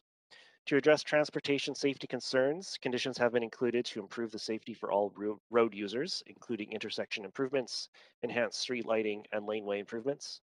Staff note that the proposal addresses plan policies for increasing the supply of ownership housing in the neighborhood. And in regards to retail, the plan does not envision retail space for this site. However, new developments directly west and also 400 meters to the east will be required to provide at-grade retail. This application generates approximately $712,000 in community amenity contributions to be allocated to the public benefits outlined under the Grandview Woodland Public Benefits Strategy. Development cost levies of approximately $1.2 million are expected. In summary, this proposal meets the intent of the Grandview Woodland Community Plan. Staff recommend approval subject to conditions in Appendix B. Staff and the applicant team are available to answer questions. Thank you, Mayor and Council. Great, Council. So it's your time now to ask questions, and to staff of the applicant, Councilor Bly, up to 5 minutes. Whoops, cut you off there, sorry. I think that's a holdover, Mayor, from the It previous. is. Yeah. Okay. Thank you. Thanks very much. Sorry, Councillor Dejanova, I think I knocked you off there. There you go. Councillor Dejanova, up to 5 minutes. Thanks so much. I understand in the staff presentation and in also reading the policy report on this that as staff stated, this is an opportunity for ownership. I'm just wondering if this is considered affordable ownership and if there was any possibility for this project to qualify for BC Housing's Affordable Home Ownership Program, or if that was out of reach considering the pro forma. Or would you prefer I ask the applicant that question? Thanks for your question, Councillor. I'm certainly happy to provide a response to the first one. So the plan specifies that a residential apartment up to 6 stories would be anticipated for this site, but allows it to be an option of strata or rental, and it would be up to the applicant to elect which option they chose for the site. In terms of the affordability, it would increase the supply of housing options in the neighborhood as per the plan. But of course, as a strata residential development, the prices would be driven by the market, essentially. And then the second part of your question, I actually kind of missed part of it, if you wouldn't mind. It was about the BC Housing Affordable Home Ownership Program through the Community Housing Hub. I'm wondering if this project would still be eligible, if it even was eligible for that, considering the flexibility in rental or strata. So I'm actually just going to turn that question over to Team Fan, Senior Planner in Rezoning. Thanks, Councillor, for that question. I might actually turn it over to the applicant team, but I don't think that currently they haven't applied for BC Housing funding, and I'm not sure if the applicant intends to, but recognizing this is a strata project. Just before you do turn them over, because strata is ownership and affordable home ownership is a BC housing program. Is there anything that precludes our city policy from them applying for this? We don't actually have a current city policy that does preclude them, so it would probably be totally up to the applicant at their discretion. Thanks. I didn't want to have to go back and forth. So if I could ask the applicant to answer that, if there was any exploration of BC Housing's affordable home ownership program for any of these units, and if you were even eligible for that or would want to apply.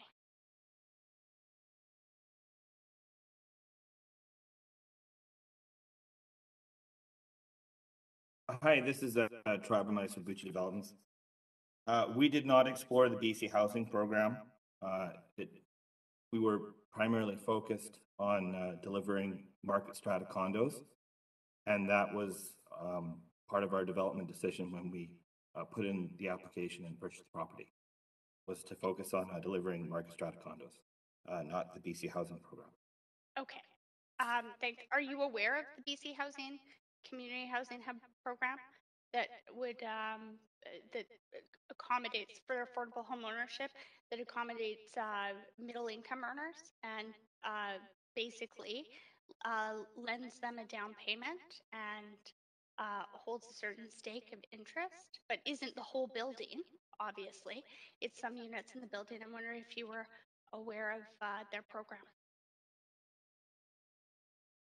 We are familiar with their program, but again, it wasn't a consideration with respect to our development program for this particular project.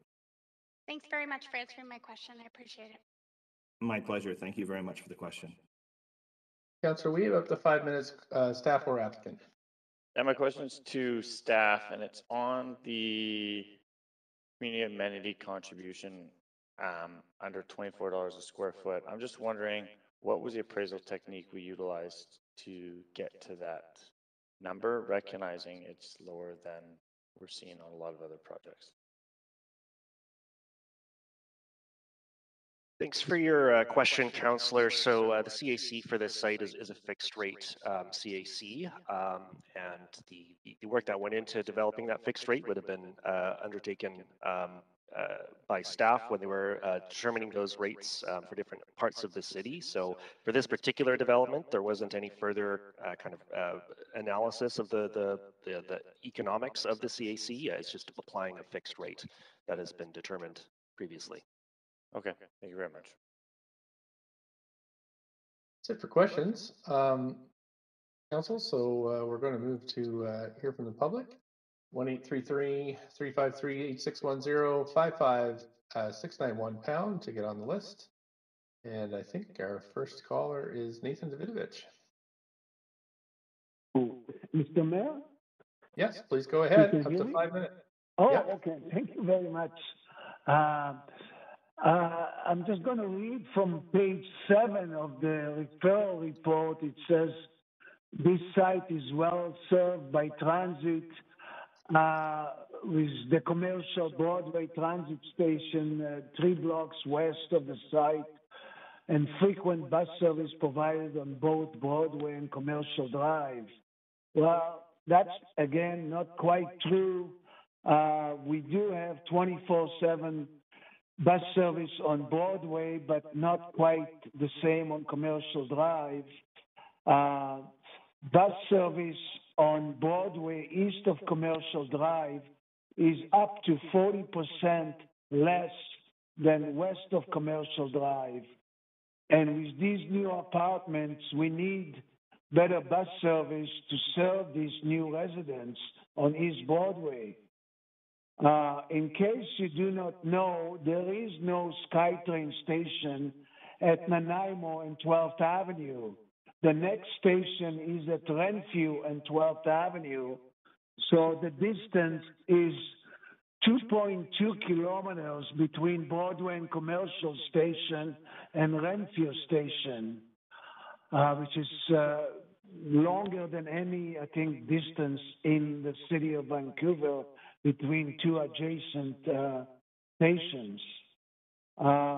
Previous city council have discussed this issue and asked that proper bus service be provided east of Commercial Drive. All we need is this council to support what previous city council have already passed a motion about it. We have to stop approving more housing unless we get more proper bus service. And TransLink gets money from each new apartment via development cost levy, which your staff conveniently do not want to report to you how much money they're going to get out of this development. But they get money, but they don't want to improve the bus service on East Broadway. So here we go again, same thing. Thank you very much for listening to me. Thank you for your time this evening. I don't see any questions for you, so we're going to move on to the next speaker. The next speaker is Celine McRae-Hamdy.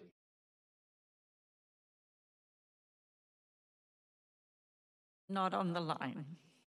Okay, thanks. I'm going to call the first time for speakers then. It is the same number that I've tweeted out. That's tweeted out before on the live stream.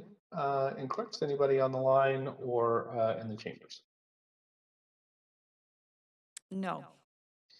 Okay, second call, 1-833-353-8610, code 55691 # to get on the speakers list. Is there anyone there, clerks? No. Great. So we're going to make the third call now. Council, it is 7:40. We'll come back at 7:45 to finish this item off. Thank you.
No one in the chamber, just checking for the line. And no one on the line, Mayor Sturridge. Okay, so we're going to close the speakers list on this item, and as we haven't had any correspondence or much of it after 5 p.m., we're going to close receipt of public comments. And I'm going to ask the applicant if they have any closing comments.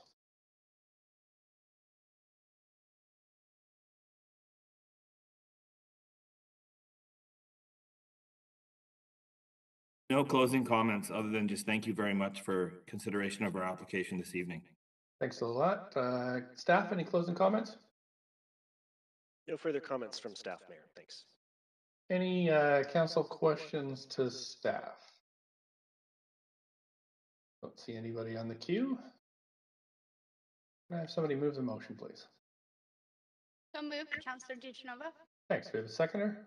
Councillor Carr. Thank you, Councillor Carr. So it's moved and seconded. I'm going to move to the debate queue. Any debate on this item? Councillor Hardwick, please go ahead. Up to 5 minutes. Yeah, it's not so much debate as an observation. I'm just looking at the assessment role slide for the increase in assessed land value over the decade from 2012 now to 2022. And we see that that the land and the air above it, according to our zoning, has more than doubled in that period of time. And in fact, accelerated even over the pandemic as we approved more units than ever before in the history of the city last year. And if there is any doubt that continuing to produce strata, market strata, is contributing to that aggregate land inflation, I could say I have a bridge I'll sell you. Because continuing this pattern that we have is, again, just adding what is referred to as galloping inflation, where we see inflation rising to 10% per more per year, and it can just wreak absolute havoc on a local economy such as it is with ours. So I don't see anything changing in this council over the course of the next year leading up to the election. But I do want to point out that when you continue down this path, you are just exacerbating the affordability problem, not helping it. Thank you. Don't see anybody else in the queue to speak, so we'll vote on this item.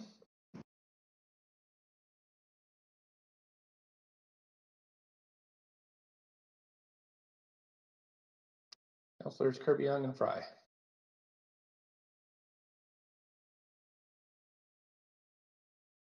Councillor Kirby-Yung.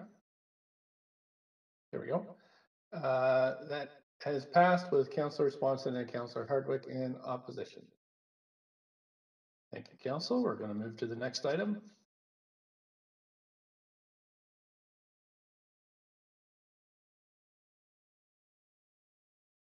Okay, so item number 3, rezoning on 7949 Canby Street. I'm going to ask prompt first. If anybody has a conflict of interest, please declare it. I'll get the clerks to read the application and summary of correspondence. I would suggest, Council, that perhaps we can waive this presentation. Move to waive. Move. We'll just wait till we read the application, but let's let you think about it first. Go ahead, Nicholas Stanford from the Rezoning Center. Sorry, clerks, read the application. I'm punch drunk now, so okay. Thank you, Mayor. Go ahead, clerk. This is an application by GUD Group to rezone 7929 to 7949 Canby Street from RS1 Residential District to CG1 Comprehensive Development District to permit the development of a 6-story residential building consisting of 33 strata-titled residential units. A height of 19.8 meters or 65 feet with additional height for a rooftop amenity and a floor space ratio of 2.6 are proposed. The General Manager of Planning, Urban Design, and Sustainability recommends approval subject to conditions set out in the summary and recommendation of the public hearing agenda. The following correspondence has been received since referral to public hearing. 1 piece of correspondence in support and 2 pieces of correspondence dealing with other aspects of the application. This represents all correspondence received up to 5 p.m. today. Great. And again, if you want to participate on this item, 1-833-353-8610, code 55691#. We have Nicholas Stanford here from the Rezoning Center, but as I suggested, we might waive this presentation. Move to waive, Councillor DeGenova. Thanks. A seconder on that? Second, Councillor Carr. All in favor, yay? Yay. Yay. Opposed, nay? Thanks. So we waive the, so I'm going to ask now if the application team is here to speak to the application. Yes, hello, this is Dan Lenender from GOD Group. Hi, do you have anything to show us, or did you want to answer questions? No, that's... Answer questions, okay. So are there any questions from staff, council to the staff or the applicant team? So put yourself on the list. Don't see anybody on the queue. So we'll move to the speakers list. Double check, no. Okay. So we have, I think the first speaker is Nathan Davidovich.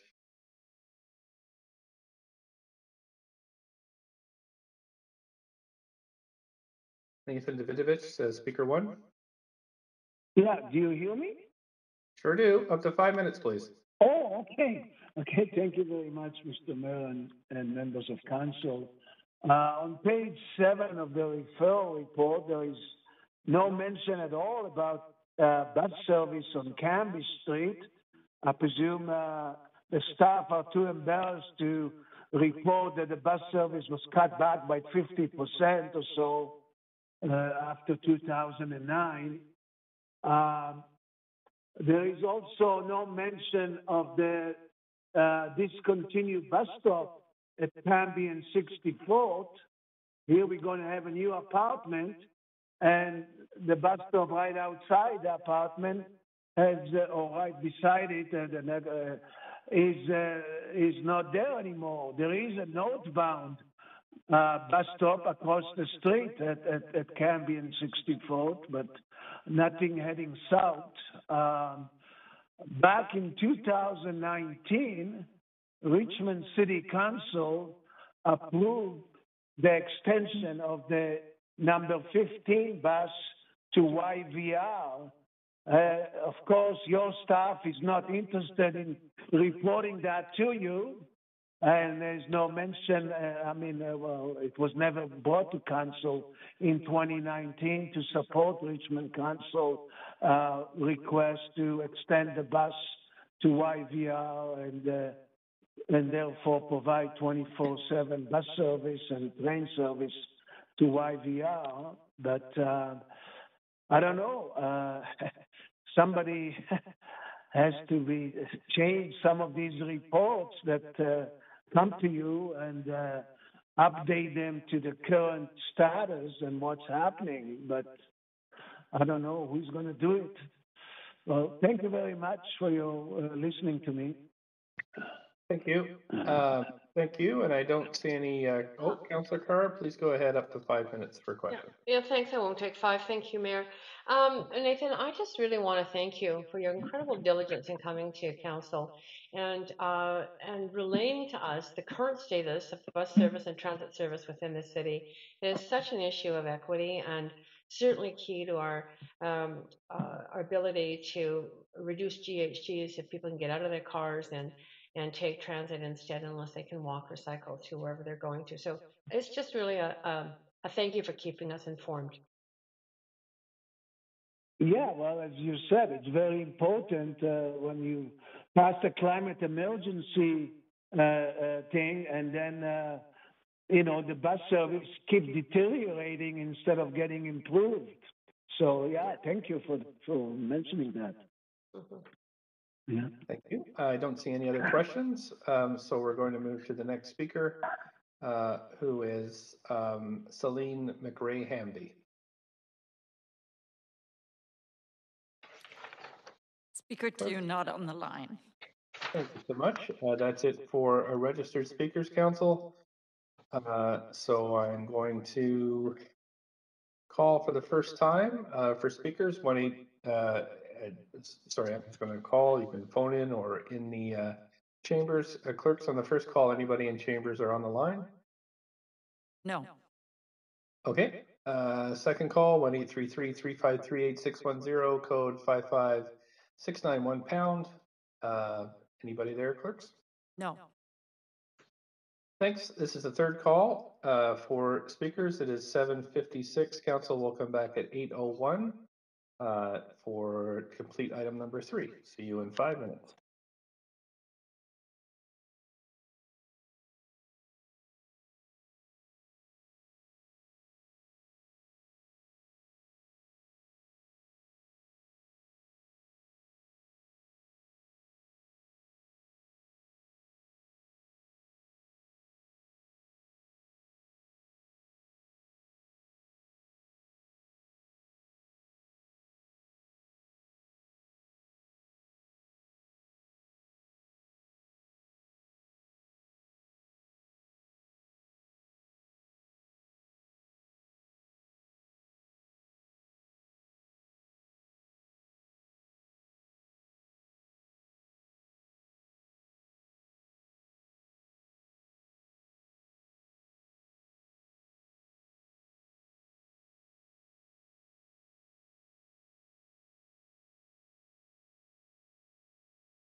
I just wondering if there's anybody else on the line. Just double checking, Mayor. No one in the chamber and no one on the line. Great. Okay, so that's it for the public speakers, and we're going to close the list now. And as we've had little correspondence after 5, we're going to close the receipt of public comments. I'm going to ask the applicant if they have any closing comments.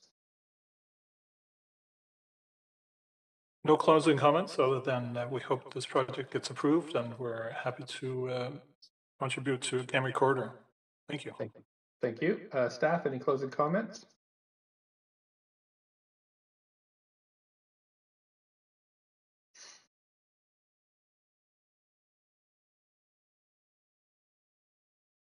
Staff, any closing comments?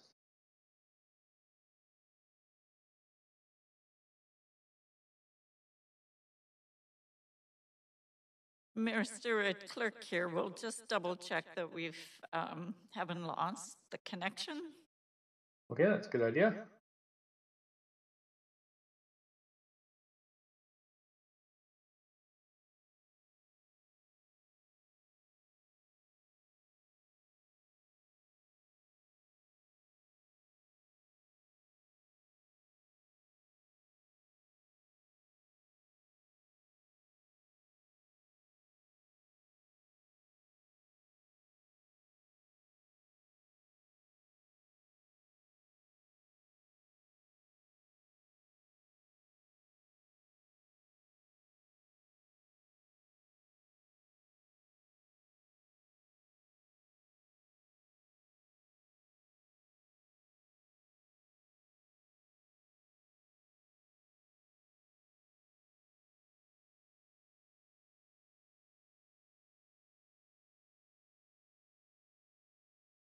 Mayor Stewart, it appears the planning staff's audio has disconnected.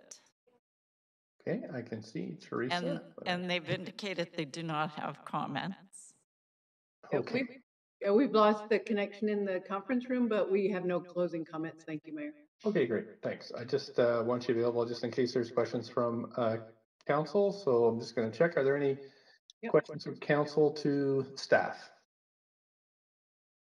I don't see anybody on the queue, so we'll ask somebody to move the motion, please.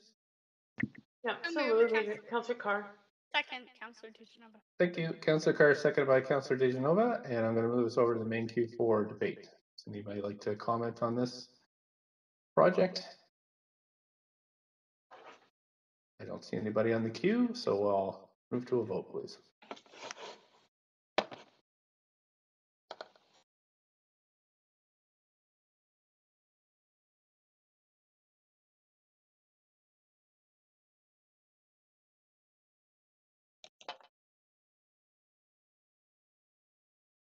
Councillor Weeb and Councillor Hardwick.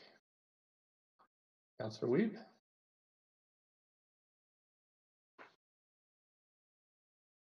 Okay, there we go. Thank you. That is passed with Councillor Hardwick and Councillor Swanson in opposition. Okay, Council, we're moving to the fourth and final item on the agenda today. When we get to the presentation side, I just say may want to waive this one as well. This is a text amendment on 150 Robson Street. Just please declare a conflict of interest now if you have one. Otherwise, we'll get the clerk to read the application. Please go ahead, clerks.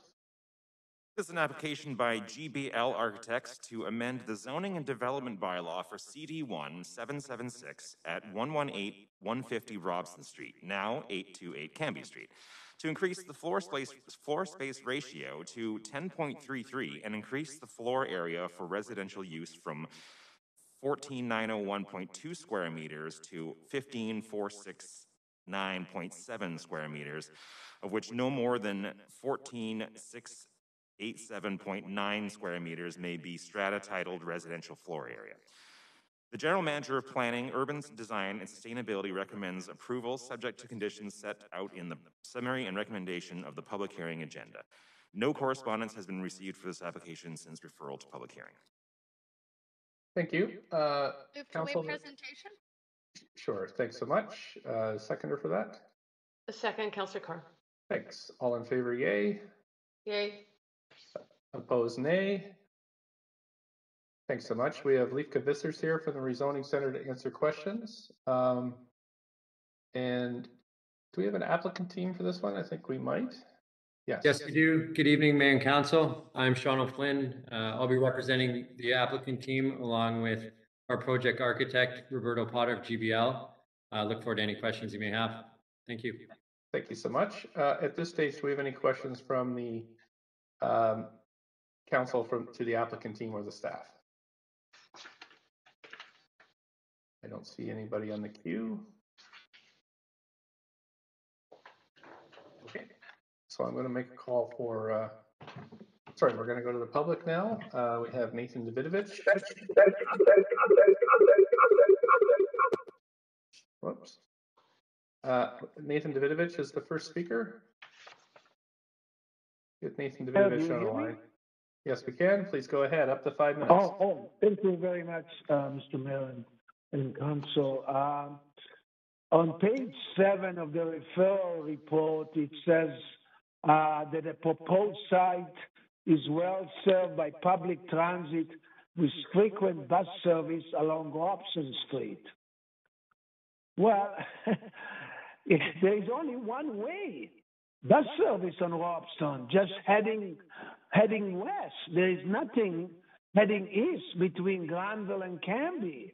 It's one of the only major streets probably in Metro Vancouver that doesn't have two-way bus service. Not that it didn't have it. It had two-way bus service for about 100 years, and it was taken away. I went and spoke to the downtown BIA, and they say yes, we want that bus service back. It doesn't make any sense to have a major street like Robson Street and have only bus service one way. And now we're adding more people on Robson, and how are they going to get there? The other problem is, there are 3 bus routes on Cambie Street, the number 5, 6, and 17, and we need to take away the parking during the rush hour at least to help speed up these 3 bus routes. The bus service that goes over the Cambie Bridge is only available 21 hours a day instead of 24/7 like on Granville Bridge. And that's another problem. It's a major bridge, and there's 3 hours of missing service on that bridge. So thank you very much again for listening to me.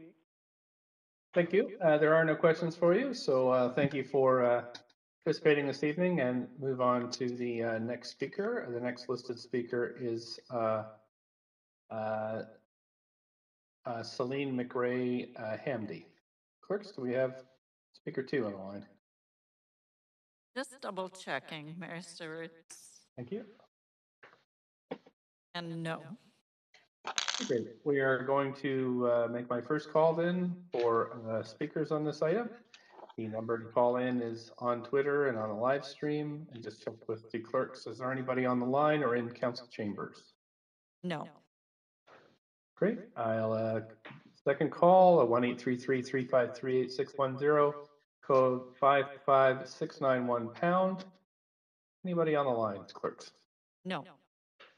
Okay, so this is the third call, council. It's 8:10. We'll come back at 8:15 to finish this item.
chambers? There's no one in the chamber, and I'm just double checking the line, and no. Great. Okay, thanks so much. So we're going to close the speakers list. And since we haven't had any comments since 5, we're going to close the receipt of public comments. Ask the applicant if they have any closing comments. No, we don't. Thank you, Mr. Mayor. Thank you. Staff, any closing comments? No closing comments. Thank you. Thank you. Any questions from staff or to staff? Councillor DeGenova? No, sorry. I was prepared to move the motion. Well, there's no one else on the question list, so if you want to move it, please go ahead. So moved. Move adoption of the staff recommendations. Thanks. Do we have a seconder? Second, Councillor. Councillor Carr, I think I heard there. Yep. Okay, great. Thank you. So we're on the queue. Any debate on this item? I don't see anybody, so let's call the vote.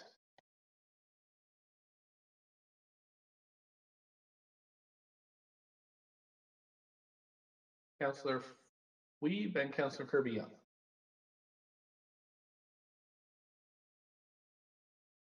Great, that passes unanimously. Congratulations to the applicant. Thank you, staff. Council, that's it for items. Should I have a motion to adjourn, please? Motion to adjourn? Thank you, Councillor Hardwick. Seconded by Councillor DeGenova. All in favor, yay. Yay. Yay. Opposed, nay. Great. So we've, that's it. We're adjourned. Thank you very much, Council. See you tomorrow morning. Good night. Yep. Thanks, Mayor. Thanks, staff. Good night, everybody.